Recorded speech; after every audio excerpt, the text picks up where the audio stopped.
$25,000 per person. Remember, she had a $5,000 deductible for the whole family for 11 years, 100% coverage afterward. She could control her cost. She did everything right for 11 years.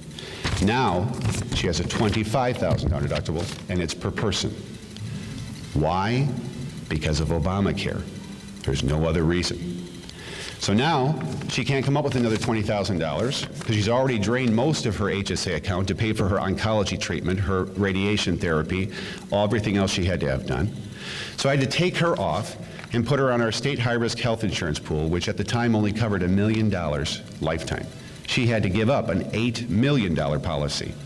And now she literally had to worry, will I run out of medical coverage because of Obamacare? And that is only one example of real-life stories happening right here in Illinois because of this legislation. Now, the biggest lie, I saved it for the end. Oh, before I get to that one, I just want to go over a little lie he told during the State of the Union speech. You know, the one before he insulted our Supreme Court justices? Not that one, the one before, where he said that a man from Downers Grove, Illinois, had his coverage canceled, his treatment delayed, and he died because of it. Who remembers that exact quote from the State of the Union speech? Would you like to know the truth about that? The true story is that Otto Raditz, who was from Downers Grove, Illinois, bought a health insurance policy, and for whatever reason, he did not disclose his medical history. Had the insurance company known that he had this medical history, they would have never granted him health insurance coverage. So shortly after he started filing claims for cancer, the insurance company said, we're going to do what's called a pre-existing condition review, because we want to find out if you told the truth or you didn't tell the truth. So they found out he had not told the truth, so they sent him a letter saying, we are considering rescinding your coverage. And remember, according to 96 law, the only time they can drop your coverage is what? Because of fraud. So they said, we're considering rescinding your coverage. So the first thing Mr. Raditz did is he called the Department of Insurance, he called the Attorney General's office in Illinois, and said, they're considering dropping my coverage, please help me. So the Department of Insurance reviewed the case first, so did the Attorney General, realized the insurance company was in the right. So they went to Milwaukee, Wisconsin, where Assurant Health is today, and said, listen, we know you're in your rights, we know you can terminate his coverage, please don't do it. He needs a bone marrow transplant to save his life.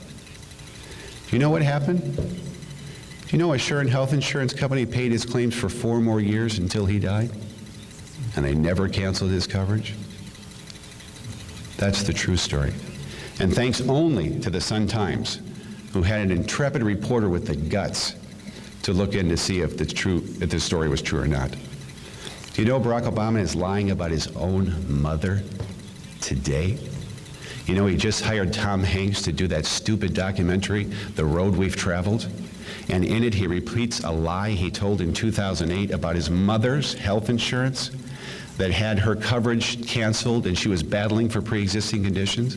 Did you know in 2008 that was proven to be a lie and that it was a disability policy which has nothing to do with pre-existing conditions? And some of our friends on the left, of which I have none, have said, well, Barack Obama, he didn't know that. He's busy. How would he know that? Do you know who the attorney was that represented his mother with the disability policy? He was a young, sharp attorney with great big ears. You know what his name was? Barack Obama. So there's no way he didn't know that that was the truth. And yet it's proven false in 2008. He relies on the ignorance of the American people, especially the Obama voter, and rolls it off in a nice new video with Tom Hanks narrating. Why do we have pre-existing conditions? Because they do exist. Why do we have them? Is it the evil health insurance company's fault that we have pre-existing conditions? No, but Barack Obama's done a great job teaching everybody that.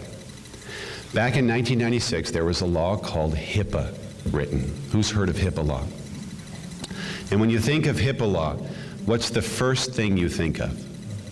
Privacy. Did you know that that's an infinitesimal little teeny tiny part of HIPAA law?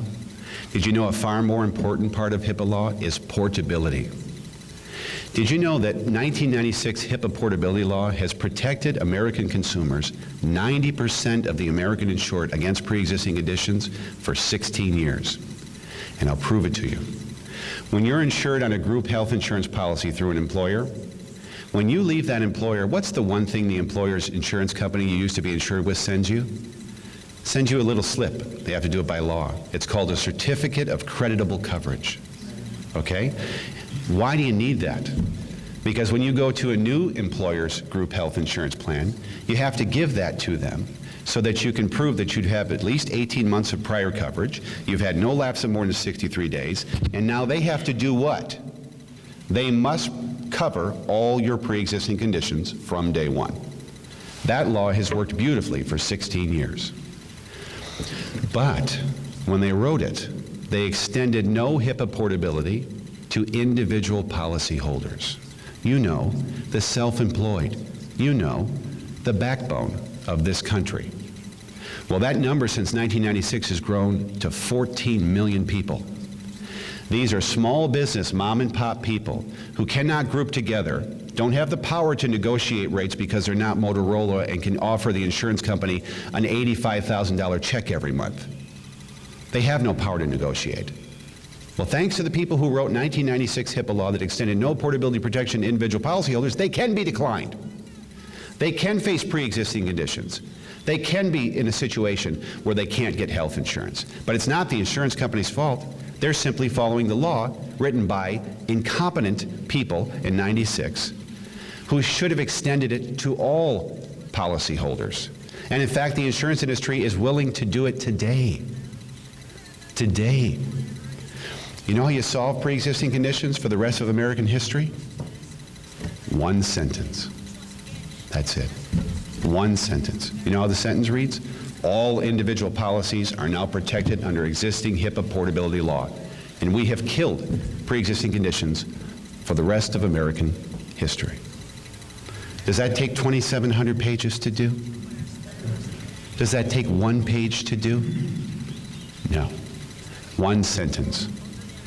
Now, I told you the insurance industry is willing to do that. Why are they willing to do that? And why has the law worked so well to protect group health insurance policyholders? Because unlike Barack Obama's law, where you can wait till you're sick and then buy a policy, jump on, they're forced to pay for your claims. When you don't need it anymore because your treatment's over, you can dump it. You can wait until you need more treatment and buy it. That will bankrupt the insurance companies. It's the same thing it would do to State Farm if you waited until you wrecked your Maserati on 290 and then called State Farm and asked them to pay for it. If you waited for your house to burn down and then bought a policy and asked them to replace your house. It's actuarially unsound. So it can't work.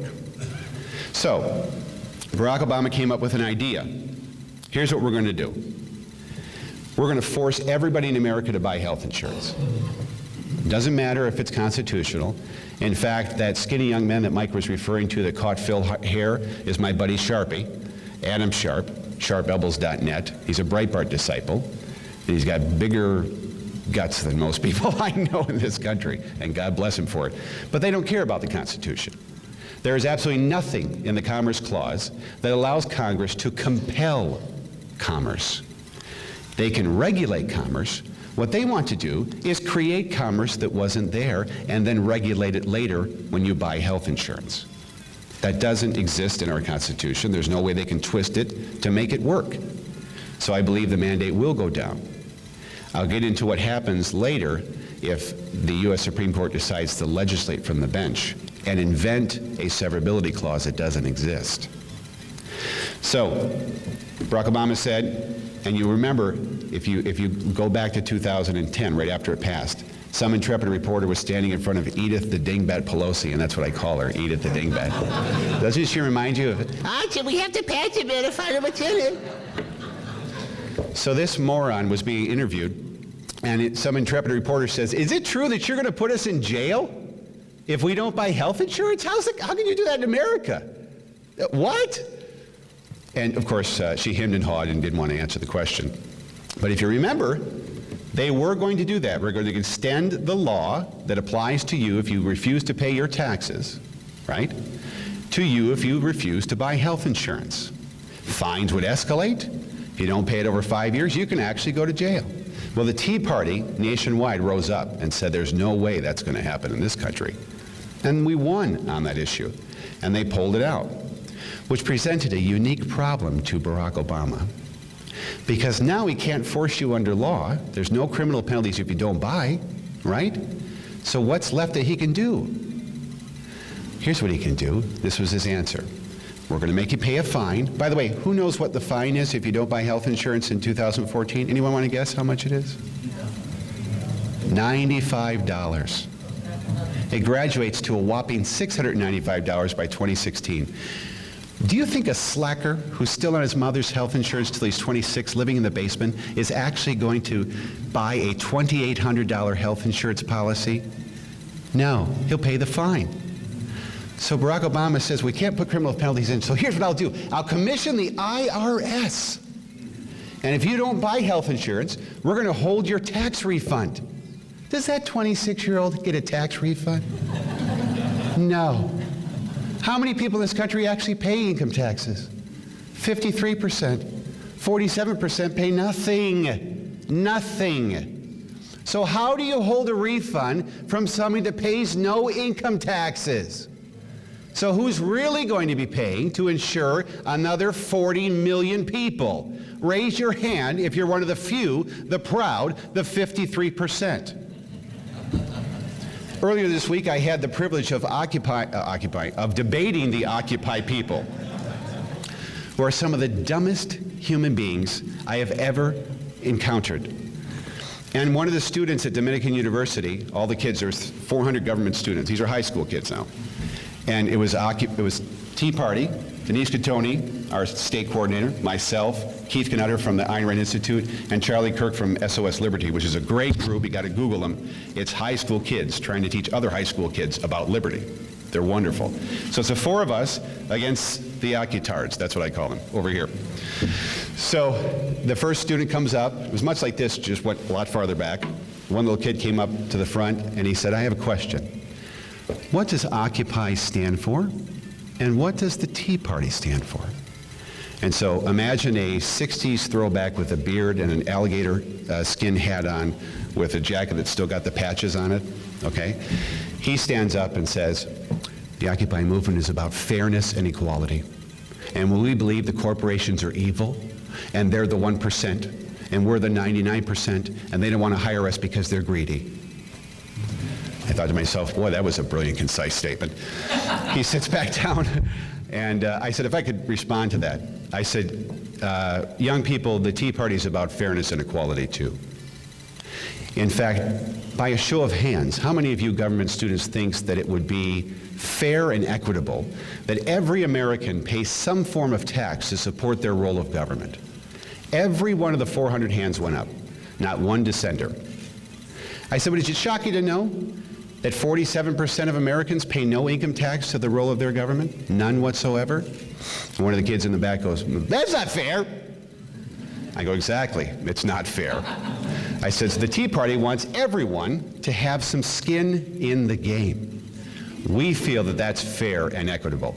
In fact, we are the 53%. Say it with me. We are the 53%, okay? That's our chant. And the kids understood it. So the Naperville Sun did an article, follow-up article afterward, and in the end of the article it said, the children were shocked to find out that nearly half the country pays no income tax. And in the end they quoted little Ivy, a little teenage girl, and she goes, after this debate, I stand with the Tea Party. And that is a beautiful thing. So I went off on a tangent. Pre-existing conditions, back to that. We know whose fault it was, we know how to fix it, we know how simple it is to fix it. But remember Barack Obama also saying that if you're denied health insurance coverage, you're, quote, left with no option? Remember that? Back in '96, when they did drop the ball and extended no portability protection to individual policyholders, the states stepped up. They stepped up and created what's called high-risk health insurance pools. And before Obamacare passed, we had them in 35 states. And these are places where if you are denied health insurance for individual coverage, you can go to the state. It's not an entitlement program. It's administered by Blue Cross. It's legitimate major medical health insurance coverage. And you can go and get coverage for your pre-existing conditions either immediately